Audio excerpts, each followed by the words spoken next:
Una vez que el proceso de lijado va bien avanzado, ya le pasamos disco flap, le pasamos lijador orbital. Uno obviamente puede lijar todo lo que quiera y puede pulir hasta que esto quede como una superficie perfecta, ¿no? O sea, uno puede luego enmasillar todos estos poros, volver a lijar, etcétera, etcétera.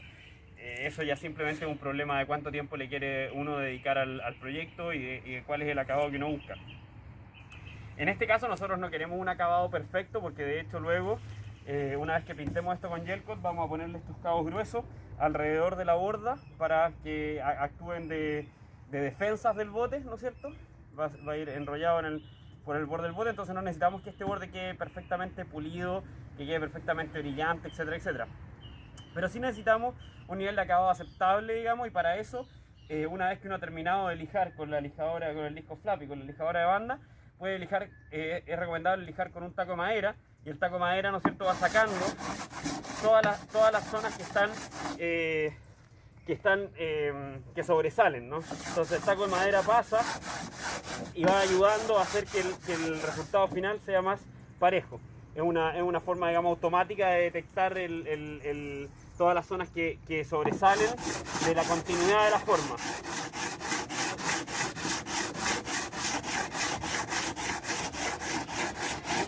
Ahí se ve claramente cómo el taco de madera va sacando solamente en las partes, ¿no es cierto? Obviamente, solo en las partes en las que sobresale el material.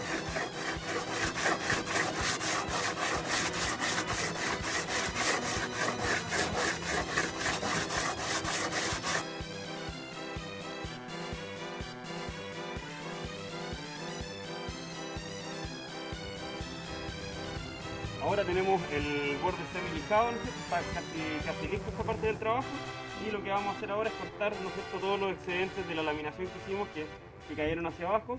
Vamos a cortar todos esos excedentes y vamos a ocupar de referencia, ¿no es cierto?, la línea de la borda anterior que todavía vemos claramente. Vamos a ocupar esa línea de referencia, ¿ok?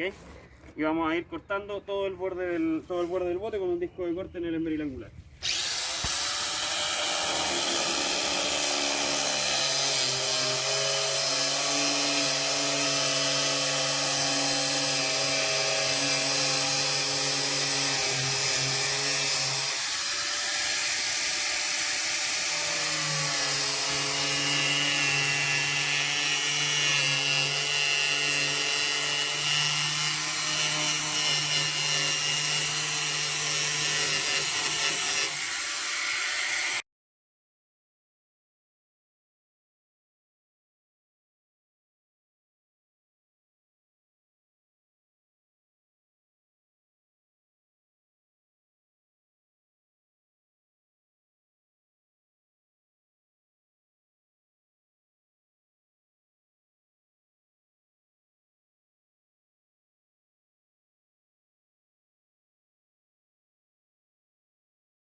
Después de lijar todo el borde del bote que laminamos, ¿no es cierto?, muy a menudo quedan poros como los que vemos aquí, ¿no?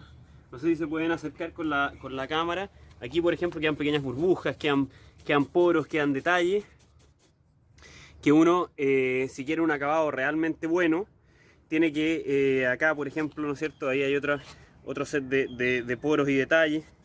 Si uno quiere un acabado realmente bueno, si uno quiere luego, por ejemplo, pintar esto con pistola, con pintura de poliuretano y darle un acabado como de la superficie de un auto, digamos, o sea, un acabado industrial perfecto, que no es el caso de lo que vamos a hacer nosotros, pero si uno quisiera hacer eso, la opción que tiene es ahora usar una masilla liviana, como esta masilla que tengo acá, que esta es una masilla, bueno, que venden acá en Estados Unidos, pero en realidad en Chile hay muchas masillas equivalentes, como la masilla mágica Marzón, que puede ser mejor o peor, digamos. Hay otras masillas marca Delfín, masillas de carrocero automotriz, digamos.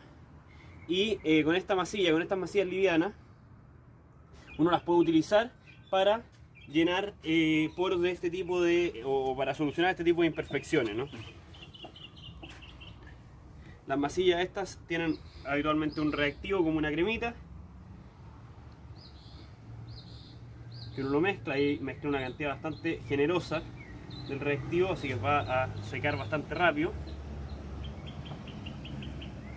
Es importante limpiar muy bien los poros de polvo. Si tienen un compresor, por ejemplo, que yo no tengo acá en este caso, pero si tienen un compresor, sopletear los poros bien fuerte, cosa de que los poros se queden completamente limpios. Lo que yo he hecho acá con los poros, lo que estoy haciendo, simplemente es limpiarlos con la brocha, si se fijan, ¿no? Tratar de sacar la mayor cantidad de polvo posible con la brocha. Acá, por ejemplo, hay harta, si ustedes se fijan, hay harta porosidad. Entonces ustedes van a limpiarlo con la brocha lo más posible para que el poro esté obviamente vacío, para que entre la masilla, ¿no? Y entonces mezclo bien la masilla, que es una masilla, como les decía, es una masilla poliéster, estándar, liviana, bastante fácil de utilizar, bastante amigable, viene ya preparada. ¿No es cierto? No hay que preparar en el sentido de que no hay que echar ningún tipo de carga, no hay que mezclar resinas con cargas, ni mucho menos. Viene con una consistencia ya lista para ser usada y se aplica, como ustedes pueden ver, súper fácilmente. Aquí yo tengo una pequeña espátula plástica, puede ser, se puede fabricar esta espátula con un pedazo de botella plástica, o se puede conseguir una espátula, se puede usar una espátula metálica. Lo importante es ir llenando, ¿no es cierto?, todos los poritos, y después esta masilla es bastante fácil de lijar.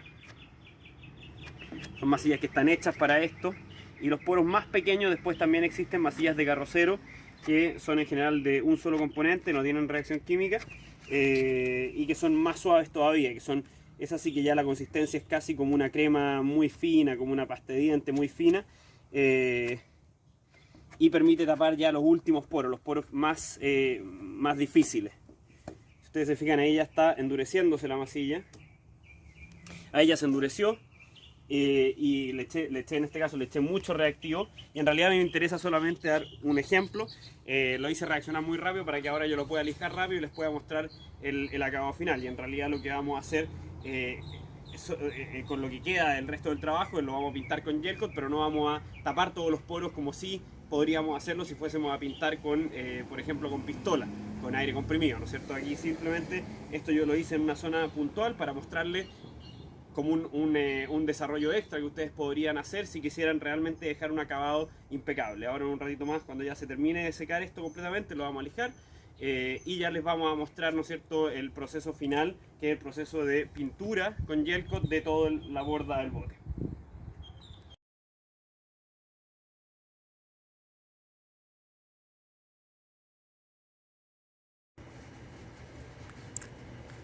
Estamos en la fase del proceso en que vamos a pintar toda la borda, todo el borde del bote con gel coat, ¿no es cierto? Aquí tenemos el gel coat, aquí tenemos el pigmento azul.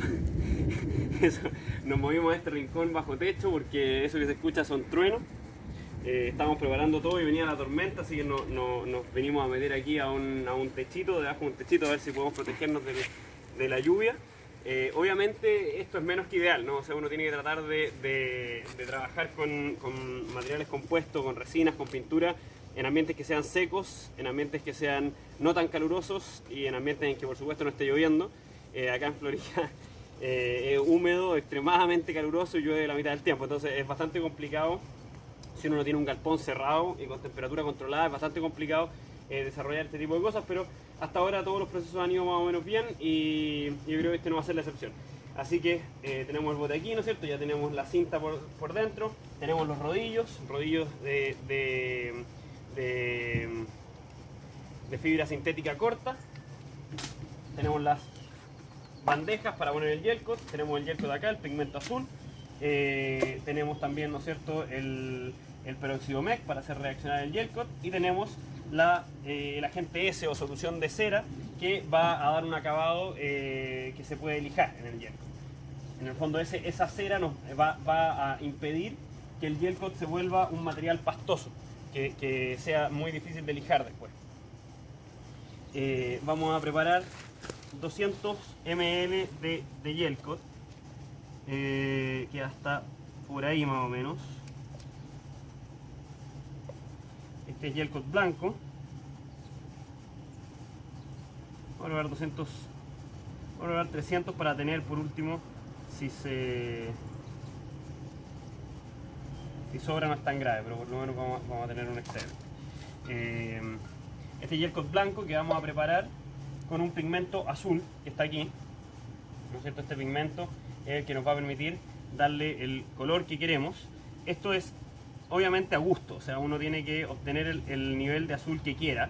En lo personal yo quiero tratar de pintar el bote con un tono un poco más oscuro que el que tiene adentro, me gustaría. Vamos a ver cómo se va generando el color. Ustedes se fijan acá y se acercan a ver la mezcla, ¿no es cierto? En la medida en que yo voy revolviendo el pigmento dentro del gel coat blanco, se va formando un tono cada vez más celeste, ¿no es cierto? Y cada vez más azuloso. Eso que se escuchan ahí son los truenos y relámpagos.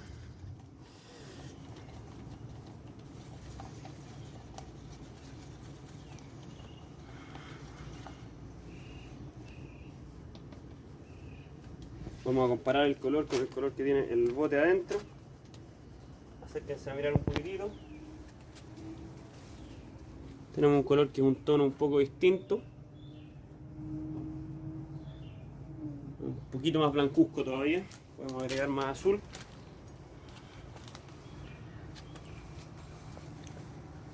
Hay que decir que una vez que se nos acabe el azul, no podemos agregar más azul.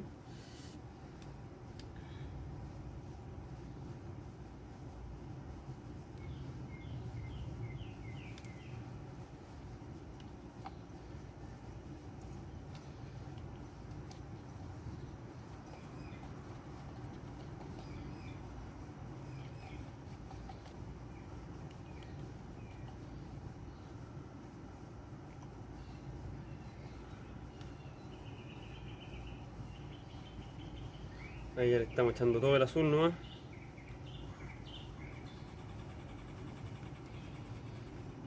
En general se pueden conseguir pigmentos de todos los colores que uno quiera. Y como decíamos por ahí, el gel coat en general es blanco o negro. El gel coat base, ¿no?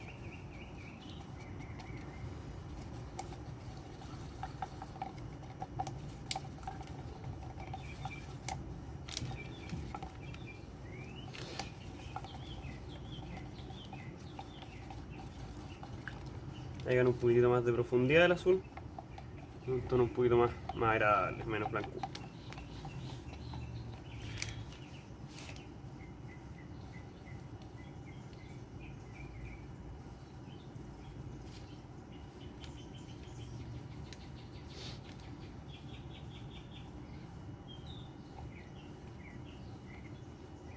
Ya, vamos a preparar entonces, ahora le vamos a añadir 5% de agente S, agente de superficie, ¿no es cierto? Esta es una cera líquida que aflora la superficie y aísla entonces la última capa del gel coat de la atmósfera, de manera que gele completamente y el gel coat se pueda lijar y no quede como pegajoso. Le vamos a poner un 5%, tenemos 300 ml de gel coat, el 1% serían 3 ml, 5% son 15 ml. Entonces busco acá mi escala de ml en algún lado de la... Aquí está, ¿no es cierto? Mi escala de ml. Es muy difícil de vaciar, siempre es un pequeño desastre.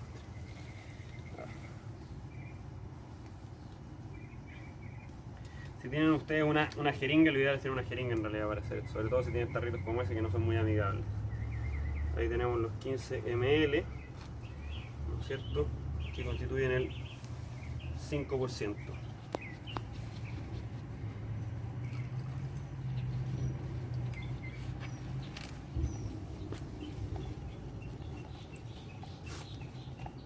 Seguimos revolviendo bien. Este es un líquido que, como sabemos, aflora la superficie.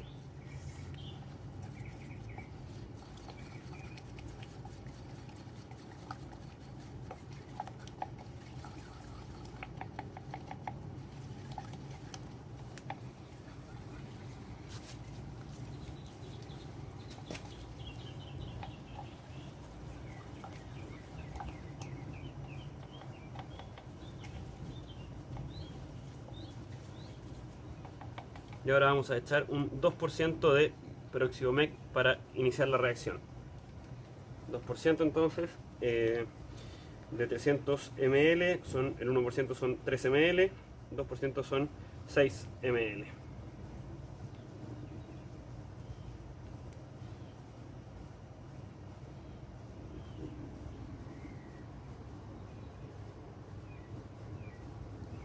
Ahí están los 6 ml.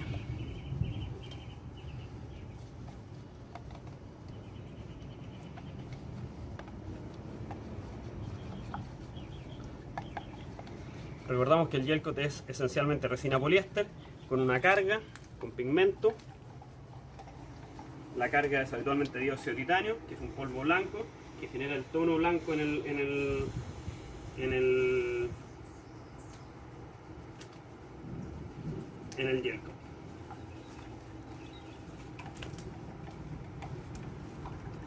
El gel coat se puede aplicar con pistola, con aire comprimido, se puede aplicar con brocha. En este caso lo vamos a aplicar con rodillo.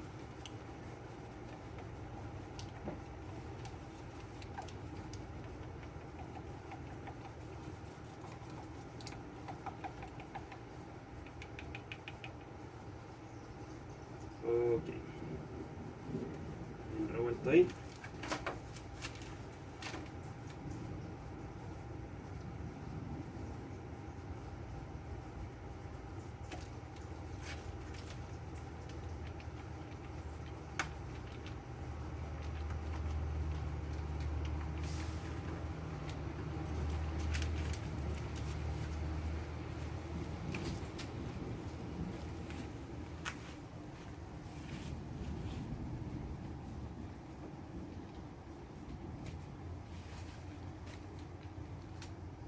Y empezamos a pintar como una pintura normal.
Terminamos de pintar toda la borda y ahora con gel coat, ¿no es cierto? Y ahora el gel coat ya empezó a gelar, pero todavía está, ¿no es cierto?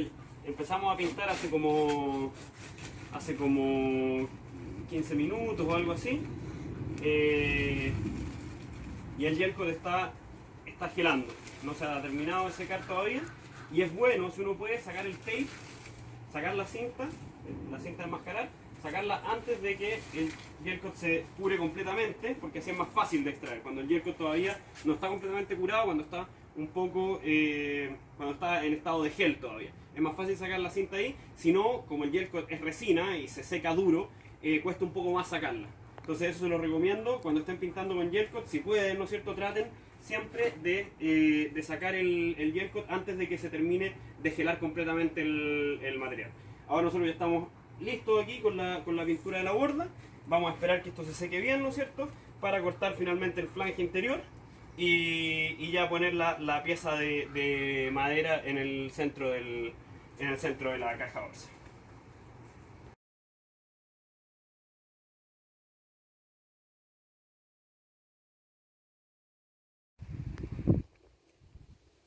Llegamos al final del pequeño proyecto que iniciamos en este curso, el pequeño proyecto que desarrollamos, y ahora vemos el resultado final y en realidad ya no hay mucho más que explicar, ya ustedes vieron cómo hicimos todo el proceso, pero es interesante al menos mostrar el resultado final. Aquí está, ¿no es cierto?, montada la pieza de madera laminada en resina epóxica que fabricamos. Quedó bien montada, el banco está pernado a la extensión que fabricamos del flange de la caja Orsa, ¿no es cierto?, que está acá abajo. Y esto quedó con una goma por dentro y quedó bastante bien sujeto. En el borde le hicimos estos agujeros cada cierta distancia, le pusimos este cabo para evitar para que cuando este bote se aproxime a otros botes no los raye, para que no golpee muy fuerte, para proteger además la borda que la pintamos, etcétera, etcétera. Y bueno, y todas las reparaciones pequeñas, las fisuras que tenían en el soporte del banco están todas reparadas. Así que ahora este banco está listo para enfrentar varios años más de vida. La borda quedó muy reforzada, quedó muy firme ahora. Uno lo puede levantar, ¿no es cierto? Es cómodo, ganó espesor también la borda, quedó más gruesa. Entonces ahora en los dedos, ¿no es cierto?, es mucho más cómodo para sujetarla. Y este es más o menos un proyecto sencillo, es el proyecto sencillo que yo siento que ustedes deberían ser capaces, ¿no es cierto?, de ejecutar con los conocimientos que entregamos en este curso.